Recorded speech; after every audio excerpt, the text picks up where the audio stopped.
जंतर मंतर में बैठते हुए तो दूसरे देशों में ये बात जा रही होगी कि जो दूसरे भारत की खिलाड़ी यहाँ हरा के उनके खिलाड़ियों को तिरंगा फहरा के गई। आज उन्हीं के देश में उन्हीं की सरकार के नेता उनका शारीरिक शोषण कर रहे हैं। कुछ लोग कह रहे हैं कि प्रधानमंत्री जी को तो पता ही नहीं है। तो मैं आप सबसे अपील करती कि कोई भी ये मैसेज पहुँचाए कि आपके देश का मान सम्मान गौरव बढ़ाने वाली बेटियां 4 दिन से अपील कर रही हैं, ना उनकी शिकायत दर्ज हो रही है, ना उनको न्याय मिल रहा है। और जो जिनके ऊपर आरोप लगाया है वो अपने पद पे जैसे के तैसे डटे। प्रधान सेवक जी, आप देश के प्रधानमंत्री हैं तो आपका फर्ज बनता है जनता की भी आवाज सुने। आप हमेशा मन की बात सुनते आ रहे हैं। बताना चाहती हूँ प्रधानमंत्री जी, ये खिलाड़ी अकेले नहीं है, वो आप अकेला ना समझे कि सिर्फ 7 बेटियों ने शिकायत की है। देश के पूरे जनता इनके साथ है, चाहे किसान हो, चाहे युवा हो, या देश के पूर्व सैनिक हो। तो मैं ये कहूँगी कि इस वक्त जांच हो। अगर हमारे खिलाड़ी झूठ बोल रहे हैं तो जितने भी खिलाड़ी झूठ बोल रहे हैं सबको सजा हो।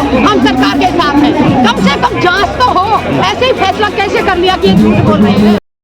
बेटियों ने शिकायत की है, उनके घरों में लोगों को भेजा जा रहा है, उन्हें भी बुलाया जा रहा है। यहाँ पर भी बजरंग पुनिया के पास भी आके लोग बोल रहे हैं कि तुमने 10 आदमी से पंगा ले लिया। मैं बताना चाहती हूँ प्रधानमंत्री जी, ये खिलाड़ी अकेले नहीं है, वो आप अकेला ना समझे कि सिर्फ 7 बेटियों ने शिकायत की है। देश के पूरे जनता इनके साथ है, चाहे किसान हो, चाहे युवा हो, या देश के पूर्व सैनिक हो, सब इन बच्चों के साथ है। और हर यूनिवर्सिटी के बच्चे यहाँ पे आके समर्थन देने गए हैं। जितने दिन आप लगाएंगे इनको न्याय देने में उतनी भीड़ ज्यादा बढ़ेगी और सरकार की परेशानियां ज्यादा होंगी। क्योंकि यहाँ पे यूनिवर्सिटी के बच्चे भी आए हुए थे, कल जयपुर यूनिवर्सिटी के बच्चे आए हैं, JNU के बच्चे यहाँ पे आए, दिल्ली यूनिवर्सिटी के बच्चे यहाँ पे आए। अभी जब भी जरूरत होगी लाखों की संख्या में छात्र यहाँ पे इकट्ठे हो जाएंगे। किसान आंदोलन, किसान के संगठन में भी ऐलान किया है, 28 तारीख तक का टाइम दिया है, नहीं तो ट्रैक्टर ट्रॉलियां लेकर दिल्ली तक लड़ाई करेंगे। तो इसलिए प्रधानमंत्री जी से अपील करती हूँ कि जल्द से जल्द इसके संज्ञान लें। आपको शर्म आनी चाहिए मोदी जी।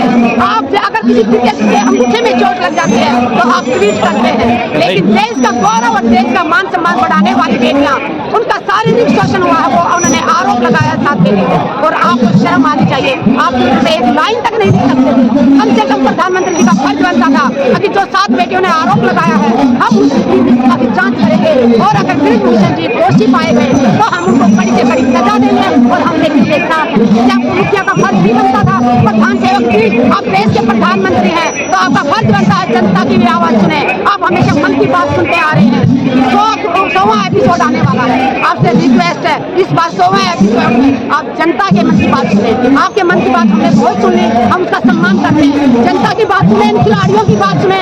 शर्म आ रही है हमें जंतर मंतर में बैठते हुए तो दूसरे देशों में ये बात जा रही होगी कि जो दूसरे भारत की खिलाड़ी यहाँ हरा के उनके खिलाड़ियों को तिरंगा फहरा के गई। आज उन्हीं के देश में उन्हीं की सरकार के नेता उनका शारीरिक शोषण कर रहे हैं और उनकी पुलिस उनकी शिकायत तक कर रही है। आप भावुक हो रही है, क्या आपकी अपील इतनी भावुकता से आप बोल रही हो देश की बेटियों के लिए, क्या प्रधानमंत्री तक वो भावुक अपील पहुंच रही है या उन पर असर नहीं पड़ रहा है? आपके हाथ में छलक रहे हैं। मैं रिक्वेस्ट करती हूँ कोई भी वीडियो को सुन रहा है तो प्रधानमंत्री जी तक ये आवाज पहुंचाई, क्योंकि कुछ लोग कह रहे हैं कि प्रधानमंत्री जी को तो पता ही नहीं है।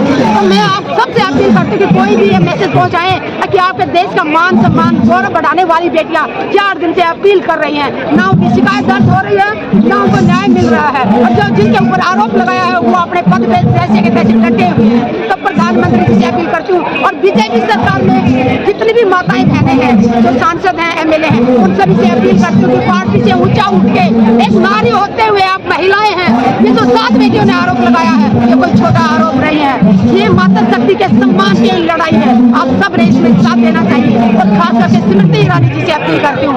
स्मृति ईरानी जी, आपके घर में भी बेटी है, आप भी एक बेटी की माँ है, तो कम से कम इन बेटियों का दर्द समझें और इन बेटियों के लिए एक लाइन ट्वीट लिखें कि आप इन बेटियों के साथ हैं और इसकी जांच कराएंगे। स्मृति ईरानी जी की बेटी को लेकर जब सवाल खड़े हुए थे तो उन्होंने बेटियों की अस्मिता को लेकर सवाल किया था और घेरने की कोशिश की थी। अब यहाँ पर जो बेटियां हैं इनकी अस्मिता को लेकर आकर स्मृति ईरानी जी से क्या कहना चाहते हैं? मैं उनसे यही कहना चाहूंगी कि बेटियां बेटी होती है, चाहे वो गरीब की हो, चाहे किसी परिवार हो, चाहे किसी प्रधानमंत्री हो, तो बेटियों की इज्जत सबकी बराबर होती है, ना उसमें जाति देखी जाती, ना धर्म देखा जाता। और दूसरा मैं उन लोगों से एक बात कहना चाहती हूँ जो ट्विटर पे भी लिख रहे हैं कि ये एक ही स्टेट के बेटियां बेटी हैं, कोई कहता कि ये एक ही जाति की बेटियां बेटी हैं। अरे घटिया सोच वाले, मैं तुम सबको बताना चाहती हूँ कि ये एक स्टेट की नहीं है। इस टाइम ये तिरंगा फहरा रही थी दूसरे देशों में जाके, इस टाइम ये गोल्ड मेडल ला रही थी, किसी खिलाड़ी ने वहाँ जाके कहा कि मैं किसी एक स्टेट की बेटी हूँ, किसी खिलाड़ी ने अपनी जाति बताई वहाँ पे, किसी ने अपने राज्य का नाम बताया, वहाँ जाके सिर्फ और सिर्फ एक भारतीय खिलाड़ी के नाम से वो लड़ रही थी। और जब गौरव बढ़ाया तो उन्होंने पूरे भारत का गौरव बढ़ाया। तो जब घटिया सोच के लोग हैं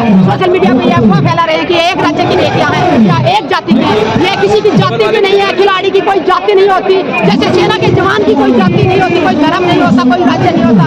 देश का सैनिक पूरे देश के लिए लड़ता है, देश के लिए शहीद हो जाता है। उसी तरह देश का खिलाड़ी भी किसी राज्य का, किसी जाति धर्म का नहीं है, वो पूरे देश का खिलाड़ी होता है। इसलिए देश की जनता से अपील है, आप सब आवाज उठाएं। जो आप जंतर मंतर नहीं पहुंच सकते, जो दूर दराज इलाके में बैठे हुए हैं, आप सबसे हाथ जोड़ के विनती है, अपने अपने जिला लेवल पे, डिस्ट्रिक्ट लेवल पे आप आंदोलन करें। आप वहाँ बोले, अपने डीसी को जाके ज्ञापन दें ताकि जो जंतर मंतर में खिलाड़ी बैठे हुए हैं हम उनका समर्थन करते हैं। और जब तक इन बेटियों को न्याय नहीं मिल जाता हम हमारा समर्थन जारी रखेंगे। मैं एक महिला होने के नाते, और मैं भी एक माँ हूँ, अगर आज इन 7 बेटियों के साथ अन्याय हुआ है तो कल हमारी बेटियों के साथ भी हो सकता है। कल आपके घर में भी पहुंचेगी। अगर अपराधियों के हौसले ऐसे बुलंद रहे तो ये उस दिन दूर नहीं जब अपने घरों से निकाल करके अपनी बेटियों के साथ बलात्कार करेंगे। इसलिए सबको जागना होगा, क्योंकि महिलाएं सबके घर में है, किसी के घर में माँ के रूप में है, तो किसी के बहन के रूप में, किसी के पत्नी के रूप में, और किसी के बेटी के रूप में। तो माता शक्ति के सम्मान में पूरे देश को आना होगा, एक साथ आना होगा। मैडम ये भी आरोप लगा रहे हैं जो समर्थक है ब्रिजभूषण सिंह के कि भाई ये लोग प्रैक्टिस वगैरह में लापरवाही कर रहे थे, और जब वो टोका टाकी कर रहे थे इस वजह से ये लोग उनके खिलाफ आरोप लगा के साजिश कर रहे हैं, उनको फंसा रहे हैं। अगर ये आरोप झूठा है तो मैं ये कहूँगी किसी निष्पक्ष जांच हो। अगर हमारे खिलाड़ी झूठ बोल रहे हैं तो जितने भी खिलाड़ी झूठ बोल रहे हैं सबको सजा हो। हम सरकार के साथ हैं, कम से कम जांच तो हो। ऐसे ही फैसला कैसे कर लिया कि ये झूठ बोल रहे हैं। कोई भी महिला, मैं जानती हूँ, मैं भी एक महिला हूँ, कोई भी बेटी यौन शोषण का आरोप नहीं लगा सकती, क्योंकि उसको शर्म आती है कि मैं पब्लिक में जाके कैसे बताऊं कि किसी ने मुझे छुआ, किसी ने मुझे छेड़ा, किसी ने मुझे खींचा।